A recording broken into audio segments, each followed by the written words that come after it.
there.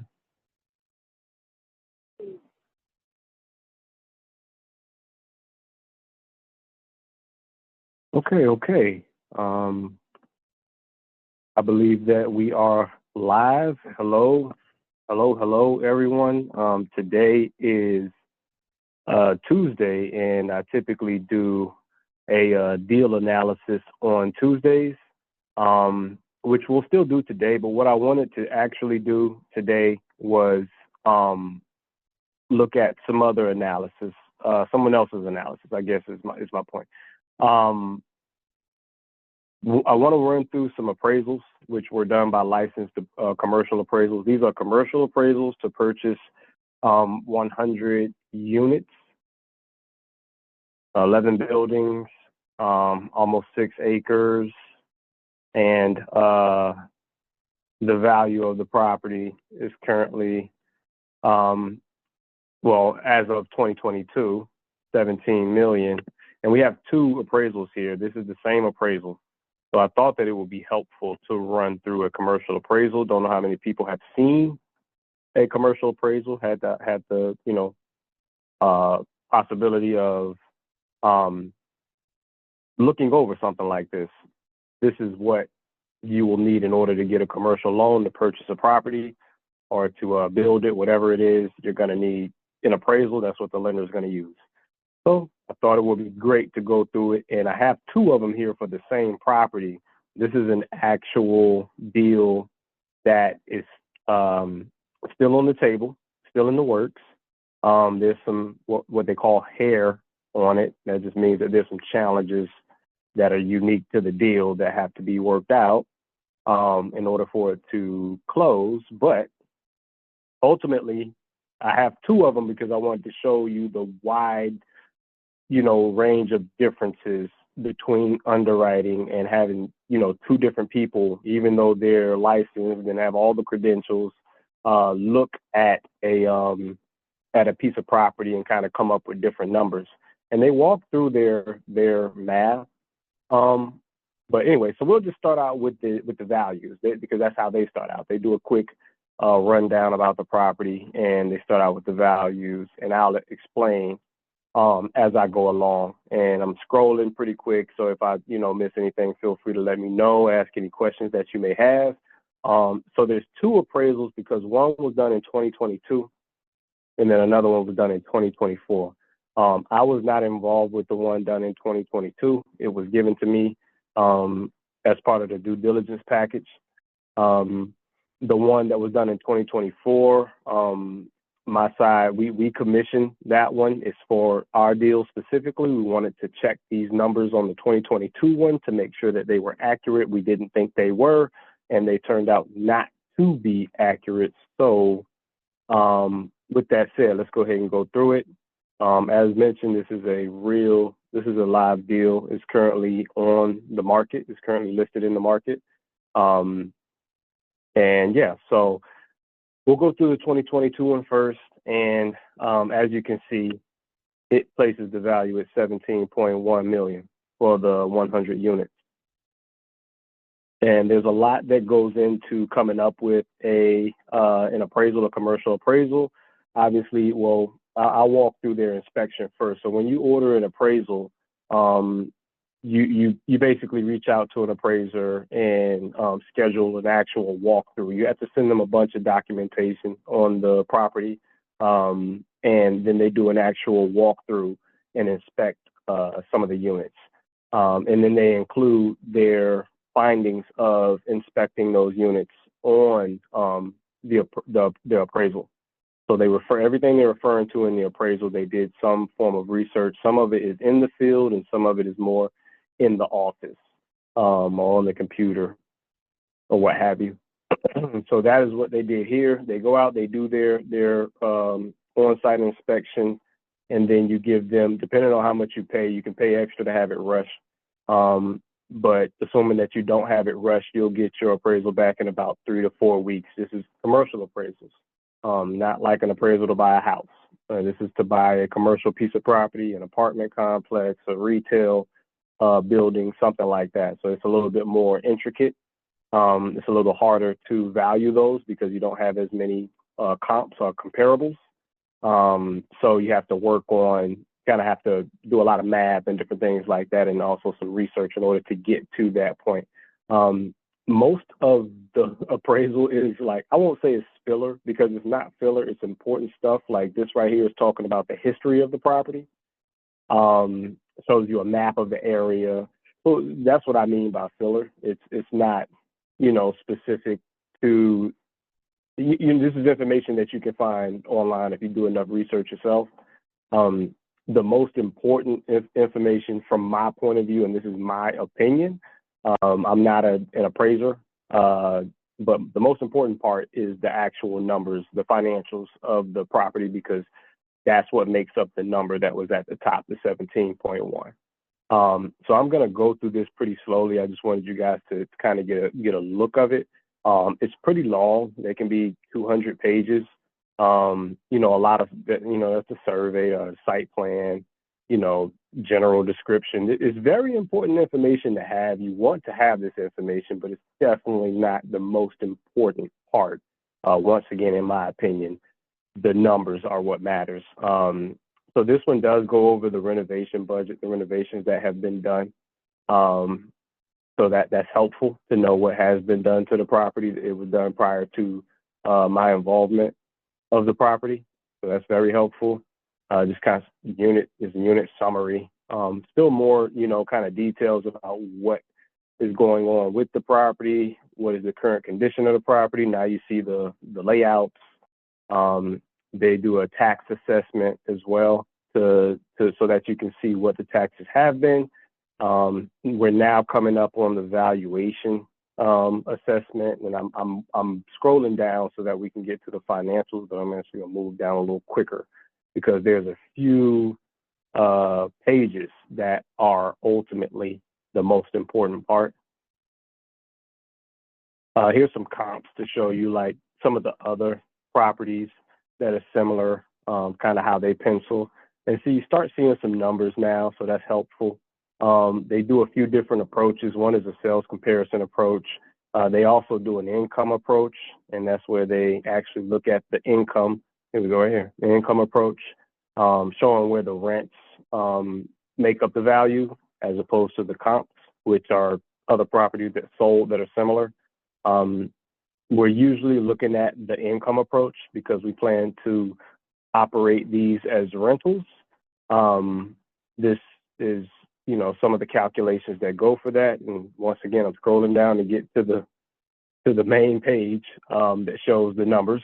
Right now, it's still a lot of, like I said, I won't say filler, but they go through the operating expenses. They look to project those into the future and everything like that so that they can come up with the valuation. So right now they're explaining the valuation at the top. They give you the valuations at the top, and then they go through, dozens, sometimes hundreds of pages explaining how they got to that number. Here we go. We're getting closer to what I'm looking for. Something like this is basically what you're looking for. You're looking for the summary of the numbers on how they got to the number that they got to. Let's keep going. We're almost there. And there we go. Actually, let's keep going. There's another page that we're actually looking for here. Those are just pictures. So let's go back up. We'll use that one at the top. The 17.1 is the number that was at the top. And here we go. Here are the numbers that get you to that 17.1. So basically, this is just like the back of the napkin analysis that we do weekly, basically taking the maximum rent that the place can make, not considering any vacancies. That gives you your potential gross income. We take out your vacancy and losses. That's your units that aren't full, and your different fees, your eviction fees, your concessions if you're giving out free months. And then that gives you, and you also add your other income. but that gives you your effective gross income, which typically is going to be less than your potential gross income, which is if it was 100% full. Which no property is always 100% full. Somebody has to move out at some point. You take out your expenses. They have separated them between fixed and operating expenses, which are pretty straightforward. Your fixed expenses, those there's nothing you can do about those. Those are just what they are. There's nothing you can do about real estate taxes. They're going to be what they are, unless you have a special case, an abatement, an exemption, something like that, which is not typical. Also insurance. There's no way around insurance. You're going to have to pay insurance. Some of these other operating expenses can be adjusted, decreased, increased based on your strategy. So, maintenance and repair can be handled different ways. You can outsource it. You can have somebody on site who's on salary. Property management can be something that also is outsourced or done in-house. Security, every property does not have security. Advertising, every property kind of advertises differently. Some use Zillow, some use, billboards, some use different things. So you kind of get where that comes from. But ultimately, you're looking to take the income and then generate the expenses. And then when you subtract the expenses from the income, you come up with your net operating income, which is very similar to EBITDA when you hear that in like businesses and everything. And what they do at that point is now they take this cap rate right here. This chart that you're seeing is a cap rate, which stands for capitalization rate. Basically meaning that if you paid cash for this property, this is the return that you would get. And then it lets you know which cap rates apply to which areas. Different markets have different cap rates, as you can see. If you're in the Southeast, you have a lower cap rate than if you are in the Midwest. And that's for obvious reasons, like population and just different economic activity that makes sense for your property to cost more or less depending on where it's at. But they take the cap rate, which we're looking at the Southeast, look like they might have used this 4.55 because we're in the Southeast and this was done somewhere around that time. But you also have to take into account what tier the property is at. You have A class, B class, and C class.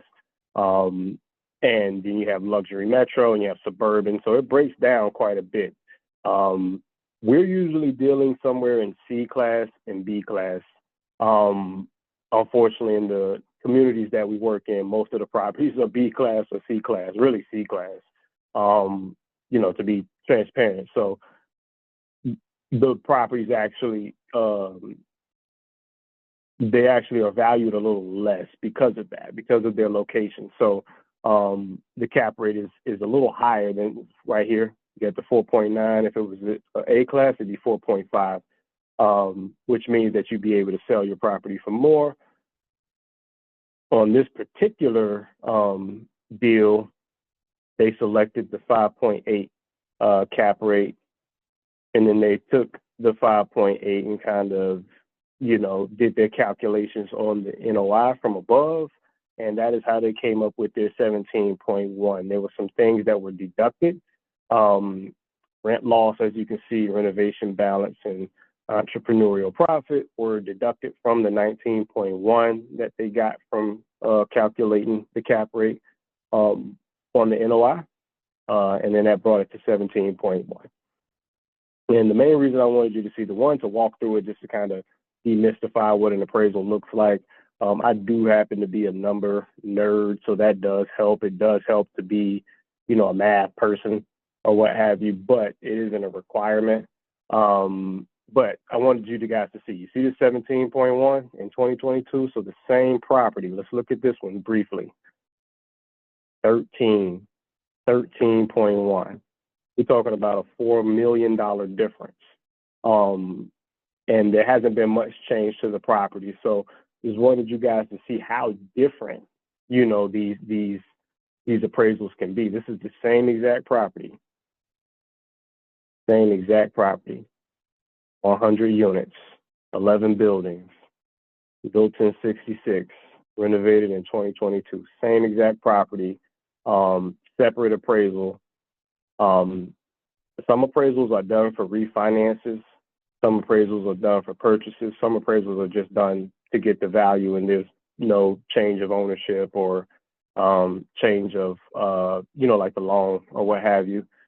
Sometimes just to know the value, but it's very important that you let the appraiser know what they'll know, but what the appraisal is for.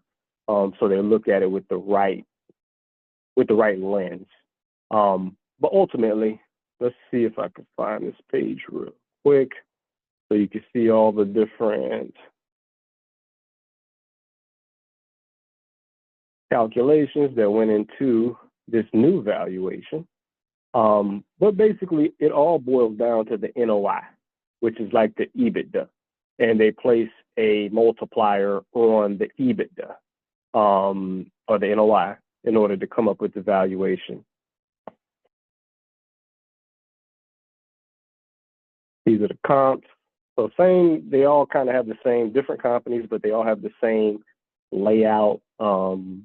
That's so lenders can understand them easily. I'm just looking for the summary. Here we go. This is what I'm looking for. This is historical. This is the same thing. Income. You got your potential gross income. You got your vacancy they take out. You got your effective gross income. All of these are operating costs. And you come down to your net operating income. But if you see here, you'll see this one was $804,000 in net operating income, and this one was 1 point. So that's why it was higher, this value. But anyway, I don't want to nerd out on this appraisal too much. This is kind of what I get, interested in doing, interested in kind of sharing, but just thought it would be helpful to kind of walk through a commercial appraisal. So you see now why we're working on this deal. We'll keep working on it, and hopefully you guys found value in this video. Let me know your thoughts, like, comment, share, all of the above. I appreciate you checking me out. Bye.